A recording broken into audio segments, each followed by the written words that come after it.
Welcome back, guys. Welcome back. All right, look. We have a real bitch as a guest today. We got a real bitch. We got a real bitch today. No, we have a fantastic lady here. You might know her. She's my fucking co-host, Molly Cottrell, y'all. Talented motherfucking singer, graphic designer. Oh. She just worked on Miss Tanea's. Right, she goes by just Tanea, right? Tanea, yeah. Tanea's last fashion show. She a jewelry designer. She real talented. That's right. And we're going to be talking about some things that because I'm an actor and I know about the acting world, but I don't know a lot about the music world. And I love asking Molly like certain questions about how it goes. And it seems foreign, but it's like, they're kind of just like sister.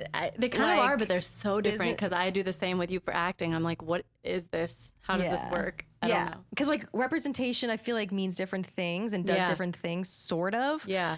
But before we get into it, or we are getting into it, Molly, please tell us the SOS moment. Okay, so one of the biggest ones in my life was essentially being dropped by my manager that I had at the time. But when I moved out to LA, it was straight after college, and I just like packed up my car and drove out here. Yeah. No job, no apartment, just like, I'm doing it. Yeah. And within 6 months, I got hooked up with one of my favorite soul artists of all time, his manager.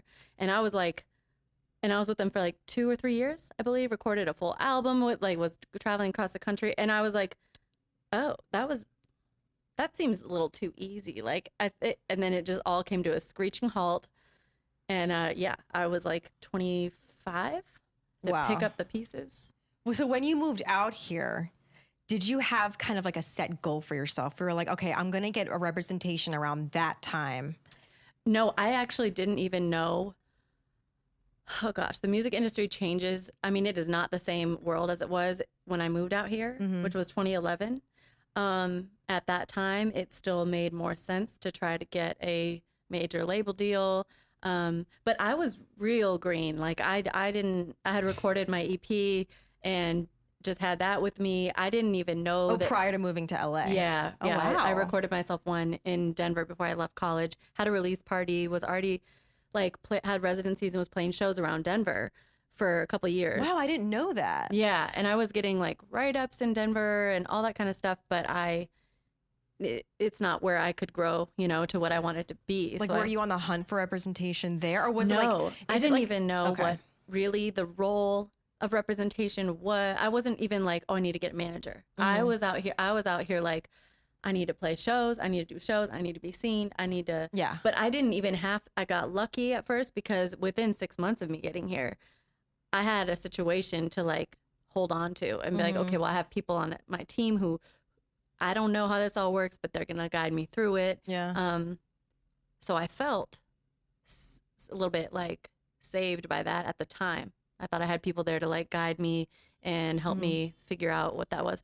Yeah. Yeah. I came out here just like, I didn't have a band. I didn't have anybody. I just would put my keyboard in my car, drive to my shows. Like I was playing all over LA without knowing the city, without having anyone with me. I was in my heels for my show, like carrying my 500-pound keyboard into the venues. That's so Star is Born, though. I love that. It was really fun, and it was because I got that first situation so fast. It eliminated a lot of the. For the first 6 months, I was pretty depressed. I really didn't like LA. Oh, really? Oh, yeah. Like, I still don't really like LA. But I just... shout out to LA. Shout out LA. But it was really, really hard. And as you would expect. But then I have to say, like, once I had a situation in my career where I was like, okay, I'm making progress. I'm doing something. The rest was a lot easier to swallow. So I didn't have the whole, like, existential crisis for the first couple of years of like, oh my God, I'm a hostess, I'm a server, what am I doing? Because I felt like I knew what I was doing. I was attached to something. So it didn't matter that I had to go to this serving job because I was actually making headway. So how did you meet your manager? It's funny because when I moved out to LA, I literally feelers out to everybody I knew. Just like, do you know anyone in LA? Anyone know anyone? That's so ballsy. I feel like networking is like the hardest thing to do. Especially really. Before social media. Instagram like came out that year. And so one of my best friends, Megan, she had a family friend that lived out here that was somehow kind of tied to music. I set up a blind meeting with him. I didn't know him, but I was like, I'm Megan's friend. And she said that and he was really sweet. He agreed to get coffee, met with me. He was asking a little bit about what I want to do. And then he told me, he's like, oh, I have a friend who's an entertainment lawyer. I think you and her would really get along. I think she could help you. And so he set us up on a blind date. She became one of my best friends in LA. Like, we went out for lunch, but on our first lunch date, she said, she's kind of in the rock world, and she knew that I was doing R&B kind of, and she goes, oh, then you might know one of my new clients. I don't really know who he is, but maybe you know, it's Anthony Hamilton. And I was like, what? Mm-hmm. What? Like, he's one of my favorite artists all through college, all through, like, I was dead over it. And she's like, oh, like, okay, cool. I don't really know. The next week she called me and was like, hey, I'm going to a show of Anthony's and I know you're really excited about him. So do you want to come with me? So I went to that show, and then That's like dream come true. yeah, it was very much like, oh, cool. Okay. Yeah. Just coasting right along. Yeah. And then I don't know, at some point she gave my, my music and just like, that was kind of my foot into the industry. So wait, was it through that show that you met your manager? Mm-hmm.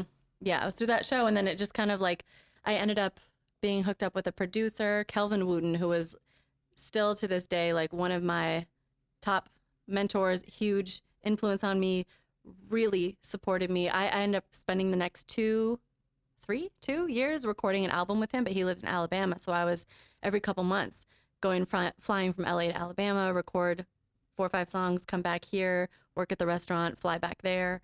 But that was my first like real, and he's like Grammy nominated. He's worked with all my favorite artists, Raphael Sadiq, Alicia Keys. I was all of a sudden in the room with these people who were like really doing it and on a high level. And I will forever be grateful for Kelvin and his support, because that whole experience taught me a lot, and he was really there for me. But Kelvin's not the manager. No, he is a producer I worked with. Yeah. So tell me, and there might be also audience members who might be ignorant to this. Like, what does the manager do for you as an artist, as a musician? Like, what did he do for you too, specifically? Well, first of all, he facilitated my meeting Kelvin and us recording that album. The role that they are essentially, supposed to play, they're basically facilitators, and they're helping you record your albums. They're helping take you to, right before I lost my situation with him, we had finished the album, and he was, I had a meeting with him. This was like in December, and he was telling me the plans to take my project to Capitol Records and to start to pitch to record labels. And I was like 24, and I was like, oh my God, I was so excited. I was on cloud 9. Obviously. So that's kind of the at the time that was the role. See, the industry is shifting so much, but I also didn't know I had never had a manager before. I didn't know what his role was, but I was getting the feeling like more should be being done, but what do I know? 'Cause I'm just new in this. And then I was just starting to figure out, like, I don't think I'm really being like pushed in the industry the way that I could be, but So you were noticing there was kind of cracks in the management style. Yeah. Well, what happened with the Capitol Records? That was in December, and then we had the holidays, and then it was the following spring, like April, where I just remember I was noticing that like nothing was really happening. And my friend who I met, the girl she's an entertainment lawyer, we went out to a show together. And I remember her saying this night, she said, has he asked you to sign anything, my manager? And I was like, no. He had met my parents. We had an official meeting where I asked him to be my manager, and he said, yes, I'd be glad to. And it was like, but I never signed anything. And she asked me that, and I said no. And she's like, okay, I wouldn't, just because I don't know. I just have a feeling that I just be careful and don't. Oh. Literally the next day, I think it was the next day, he called me and he said, I like kind of backpedaling, but not wanting to say I'm dropping you, but basically saying like, I'm down to co-manage you with this person and it was just like a little tiptoeing back. But in between there, after the holidays, I've been having mock interviews with his publicist. I had been like, the whole team that he was working with his artist, he was kind of like trying to bring me into that team because those were the people he worked with. So I was having a lot of mock interviews with his publicist or not a lot, sorry. I had one mock interview, but they were kind of prepping me for like, okay. And I remember that interview. I remember knowing that I was going to be asked, of course, about being a white girl in R&B, but the entire interview was about that. And I was like, okay. Like, I know this is an interesting thing. I know this is a thing. But it was all focused on that. And there were a couple little weird things, but also I didn't know I didn't know anything. So I was kind of like, yeah. Did you feel like an added sort of weight or pressure as a white woman in the R&B field to just kind of like shut up and take what you got, or like, or not feeling confident enough to speak up or ask what the next step should be? Or no, honestly, at that point, I was pretty ignorant to a lot of things. Like I knew that I was, whether it was my band or in the studio, I was usually either, if not the only white person in the room, one of like two. That was just the surrounding, just being a musician, especially in R&B. That's just how it was. But it wasn't something. And, you know, of course, I always hear for my whole life, my friends would be joking around. Like, I remember my release party in Denver. My friend was outside the show being like, do you hear that black woman singing in there? That's my friend. You should come into the show. And like, and I remember a lot of my band members too being like, oh, almost a qualifier when they're talking about me to somebody. It's like, she's white, but she can, it's like, she's white, but she's white. That's just how it is because, you know, genetically, we're not as musically blessed. But I don't know. I just didn't really, I was just young and I didn't really put a lot of weight onto that. But I did notice that it was like, oh, this is like a real thing in the R&B world. Did you ever feel out of place? Like no, not venues because of with other artists? Yes. Okay. Actually, I was in my management situation and recording, like never. But I have performed places where it's like all black audience, mostly black performers, and it's different. Do you feel like you had to like prove yourself? Yeah, honestly, there was a thing I went to, and it was all. I was the only white performer, and I think there were maybe like 4 or 5 white people in the audience. But I went up, and everybody going up before me, you know, immediately before they even start, the audience is so welcoming. They're shouting out like supportive things to each other, like you got it. Like I get up there, you can hear a pin drop. I knew that was gonna happen though. I was expecting it, but I was there with my friend, and he is black, and he told me afterwards that he was watching, and so first of all, I introduced myself and I like said something about the song, and I remember, and I'm like, you know, this song is, and someone goes, shut up and sing, and I was like, oh my god, I'm like so nervous. Oh fuck. So then I started, and then like, you know, and by the end, so my friend told me this. He's like, I was watching, and you start singing, and everyone looks shocked, and he's like, then everyone starts to look around to see if everyone else is agreeing. Like they're like looking around to see if everyone else is nodding their head. And he's like, by the time you hit the chorus, like you had him, and everybody was, and after the show, everyone was really warm and kind. But yeah, it's a thing of like, you don't get immediate support. For sure. See, that's so ballsy. And like maybe the equivalent to that for an actor is like auditioning and like the casting director's on their phone or something. I'm trying to think of the equivalent because like if that was a performance where like, let's say I have to go and do a monologue and someone was like, shut up and act, I would literally piss myself, never act again and become an accountant. I don't know. Honestly, admit that alone, I was like, oh, okay, I'm like never gonna speak when I'm on stage. I'm just gonna sing. Oh my I was God. Like, but it was, you know, and actually from that show, I got a lot of my band following. I found a lot of the guys through that show because after the show, I made connections and was talking. Everyone was so kind, but I also understand where that comes from, and you know, it's like this sense of community that has had to exist in the Black community that white people. If I go and sing in front of an all white audience, I'm not getting a lot of supportive calls or anything beforehand either. It's not really a community. It's just an audience. Right. And so it's a cultural difference. A privilege. Yeah, exactly. And also it's the thing that is something that's so beautiful about the Black community has come from that, but they have established a sense of, you know, you help one another, even calling each other brother and sister. It's like white people are just like, every man for themselves, fuck everybody else. And it's just, so yeah, it translates in music in a weird, interesting way. Oh, I have more questions about that, but first I want to know, so he dropped you, right? Mm-hmm. What was going through your mind? Did you ever consider, this might be jumping ahead, but did you ever consider quitting? Did you ever get to that point? No. Not even for a second. I remember being on the phone with my dad right after I was walking outside on my street and just like kind of crying, kind of trying to talk it through. Not the day it happened, but like in that next week. And I remember him saying, which I had thought too, he's like, you know, Molly, I have to say, like, I just kept thinking over the last couple of years, like, it can't be this easy. Right. It can't be this easy. And I was like, I know. But sometimes it is. And that's Sometimes what it is. fucks us in the head. I know. And so much of it, you start to realize, like I naively thought when I came out here, like, I have the talent, I'll make it. And then you don't realize how much of it is actually, it's the talent, it's the opportunity, it's the networking, it's the people you know, it's the soul, and a lot of that too. You're not in control of. Yeah, like you can do your networking, you work on your craft, of course, but like then you can't control who you meet. You can't control, luck. The timing. You know, you never know. It's like, oh, if this person who's connected to that person is going to walk into this venue where I'm performing and actually going to notice me and maybe shout my name out. Like, right. I could have been sick that day and missed that show, or like, you know, scheduling issues. Yeah. And it was this very like, I mean, the previous year, I went to the Grammys with these guys. I was like in the trailer outside the people, like Grammy week parties with the like artists and I kept, and this whole time I'm like, oh my God, this could be me in like 2 years. And I'm like at these, I don't know. It just was this world of just, is this really happening? And I'm with legitimate people in this industry and with these promises. Yeah. And that could make a person to experience all the things that you did and meet the people that you did and do all those things.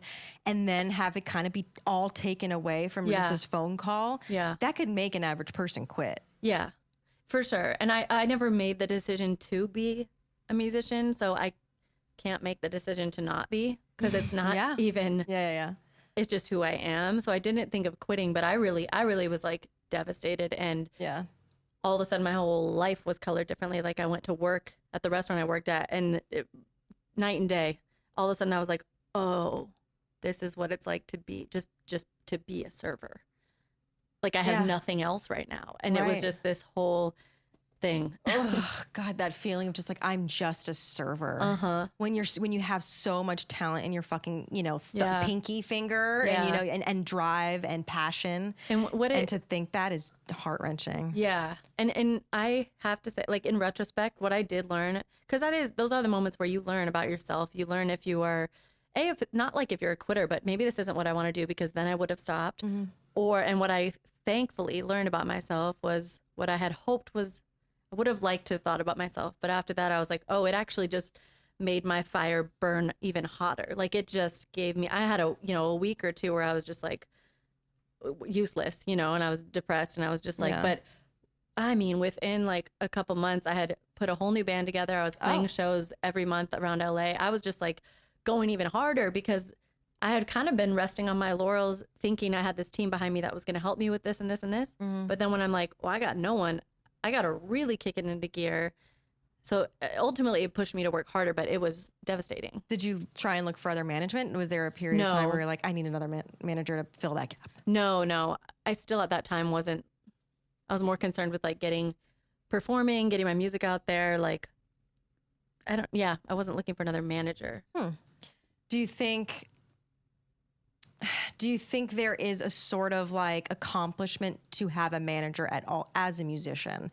Like if you were to talk to a younger musician, right, that wants to move to LA or New York and pursue their dreams, and they were looking like, oh, well, I have to have a manager to get by. Like, no. Like what kind of advice would you give them? I would say, well, especially now with social media and with the way everything is, like everybody knows how to record themselves doing a song. Like it's different now. Than when I came out here. But I still would say that is not your first move. That's a move after you have like an album recorded, you have a little bit of buzz that you've created for yourself, you have followers or listeners, or, you know, you can turn out at a show, you can have a turnout. Then you bring someone in when it makes sense and they have something to manage. You have to give them something to manage. Otherwise, you're just out 15% of money you're not making right away just to have a manager to sound more official. But at the end of the day, it's like, what do they have to manage yet? Yeah. So that I wouldn't advise anyone to concern themselves with that right away. It's so interesting because the acting perspective, it's like you can't even get through the door unless you have a good agent or manager. So it's like, no way. It's so funny how different that is. I was like booking shows on my own out here I mean, I could always, even without having a band, I can always go and put on a show myself with my keyboard and the songs I wrote and like express myself. And acting, you can't do that. Well, that's interesting. I want to know a little bit more about your next album and about like I want to know when it's coming out. So do I. And I also want to know, I mean, we don't have to go into it because it's a whole other episode, but I want to know what you think kind of musicians have to do in these COVID times to kind of be relevant. Because it's like this fucking pandemic affected artists and like you can't go to shows like you did anymore unless you're Smash Mouth and you have a fucking, I don't know if you saw that. Smash Mouth. They did a fucking huge show with like hundreds of maskless. No, I didn't know that. Idiots. Yeah. And they're like, fuck COVID, it's a hoax. Like on stage. What? Shout out to Smash Mouth. Oh my God. Great. Yeah, talk about the album. I want to know. Well, my album, actually the plan was to release it first quarter of 2020. As we all know, in March of 2020. Well, everything ended. No excuses, Molly. But I will say that it has given me this year, it's actually been a blessing for me in disguise where I have, my whole album has like reshaped since then. And I have even more, it just feels even more right. So my goal now, bearing any world craziness, I don't know why would something crazy happen, but not January, first quarter of 2021 is my goal for this. The thing about, especially as a new artist, I'm not Beyonce. I can't just release an album without having live shows, in the sense that I need people to come see me and see who I am. And so that's a big thing. And I need to be doing, radio, press. I need to be out there with people and being seen. Those can be done more COVID times, but as far as live shows and like listening parties and launching a new artist, that's a big thing. So that's my goal, first quarter 2021. It's called The Ripening, and I have been working on it for years, and it has basically gone through 4 iterations. So I could have put out 4 albums by now, but I'm just going to give you the best of all of it at the end of the day. But what was the other? Do you see yourself and maybe other musicians kind of doing like IG shows instead of like live IG? Yeah, I do. And another thing, this is kind of a different angle of it. I think that hopefully what this is doing for artists is, of course, still have to figure out a way to make money. And to answer that, yes, that makes more sense, like IG shows. But what I really think has been lacking in the industry, especially like hip hop world, is people actually taking the time to work on their craft behind the scenes, under the radar. Like, are you at home writing and you're working on your stuff, or are you concerned with getting another 15-second video, another content video, release another song, drop another song? And we were kind of in this hamster wheel, and like mumble rap, and everybody's just like, I'm a rapper now, and I'm using rap as an example, but it translates to all genres, where I'm hoping that it has really encouraged like true artists to center themselves again in like their craft and not be so concerned about, did you go to this party? Were you at this? Did you have a show? Did you make an appearance here? Did you? And just kind of like get back to the core of it. But that also doesn't mean anything when you're talking about people losing their incomes. So that's a totally different angle of it. Yeah. I mean, what the fuck is Rihanna doing? Like, is that what she's been doing? Right. Fashion. Because like as someone that is a consumer of music, it's interesting because I hear that and I'm just like, that makes so much sense, but I want Molly videos. You know what I mean? Yeah, I know. It's just like, I know. But I want that and a big part in the of people being, I'm a fan of. You know what I mean? And a big part of being a performer, performing. So, but the other side of that, I think of creativity is like a big cycle, like a chrysalis, where you like in the cocoon, and then you basically like you're writing and recording an album, you're in the cocoon, the butterfly comes out, you're touring and performing to promote it, and then you're doing all your press, and then you're back in the cocoon, and it's just a cycle. But I think what started happening is people stopped the cocooning part, and they're just trying to go full butterfly all the time. Yeah. It's not realistic. And it cuts the art off at the knees, because you're missing the whole part of it that's like internal and kind of quiet and doesn't have to be in everyone's face. Everyone doesn't need to know what I'm eating for breakfast or what store I'm at and how my song sounds now, but how it sounds 10 minutes later and how it sounds like, Yeah. It's balance. Have you been writing new songs? I mean, like, have you been inspired even this year and like about, Yes. Oh my God. For yes. this album. Yeah. Massively. A huge undertone, not undertone, huge like message in all my music for years has been social justice issues, racial justice specifically. And obviously this year has just even put it, I mean, I go hard for this. Everyone who knows me, everybody, I think I'm the most obnoxious person in so many people's lives because I'm just like, white privilege is fucking real and Black Lives Matter, bitch. And so that's kind of what's happening in my music. Yeah. But yeah, it's inspired a lot more writing. Okay. Well, I'm excited about it. Please look out for the ripening. I mean, when it comes out, we'll be promoting the fuck out of it. But I mean, I'm sure I can speak for a lot of people. They're like, I want Molly content. Thank you so much. And Molly songs before I come after you, like I'm going to come after Rihanna. Perfect. Oh my God. Thank you for having this conversation. Thank you. I have so many more, but whatever. I know. Time is weird. What is time? I don't know. Our charity nonprofit that we're going to shout out today is called Playing for Change Foundation. PFCF was established to create positive change through music and arts education. Their work engages marginalized youth in diverse communities around the world, primarily located in low and lower middle class income countries. These communities are home to great cultural wealth, which they use to create educational and social opportunities. They currently operate 15 music programs in 11 countries and have positively impacted more than 40,000 lives since 2007, including more than 3,000 youth through regular programming in 2020. So to learn more and donate, please visit playingforchange.org. And you know the deal, guys. Follow us on IG and Twitter at the SOS Pod. We're on YouTube at SOS with Molly and Alyssa. You can see our beautiful faces. We're together right now. Yeah. And we're not on Zoom, so you're going to want to see us. And who knows, we might fuck around and start a TikTok. What? You did some TikToks. We did. My first ones. Pop my cherry. Love it. Here's to Turning meltdowns into magic. Cheers. I could have gone